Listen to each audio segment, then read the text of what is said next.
పేదల గుండె చప్పుడు ఎర్రజెండా పార్టీ అని సిపిఐ రాష్ట్ర కార్యదర్శి కోనిమినేని సాంబశివరావు అన్నారు. హుజూరాబాద్ అంబేద్కర్ చౌరస్తాలో మాట్లాడుతూ కమ్యూనిస్ట్ పార్టీని శరణ్యమని ప్రజలు భావిస్తున్నారని, ఓట్లు ఏ పేరుతో పడతాయో చూసి బీజేపీ రాజకీయం చేస్తోందని, బీజేపీకి ఓట్లపై తప్ప జనాలపై ప్రేమ లేదన్నారు.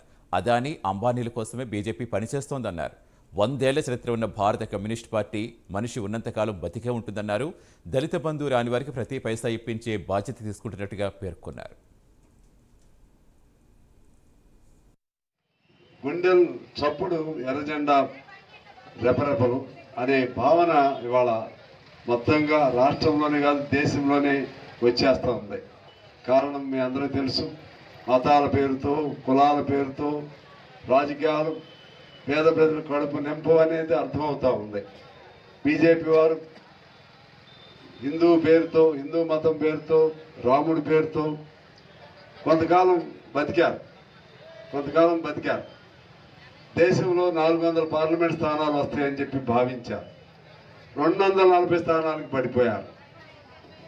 ఎక్కడైతే రాముడు ఉన్నాడో, ఎక్కడైతే అయోధ్య ఉందో అక్కడే ఈ బీజేపీ వాళ్ళు ఓడిపోయారు. ఆ ప్రదేశంలోనే జనరల్ నియోజకవర్గ పార్లమెంట్ స్థానంలో దళితుడు గెలిచాడు.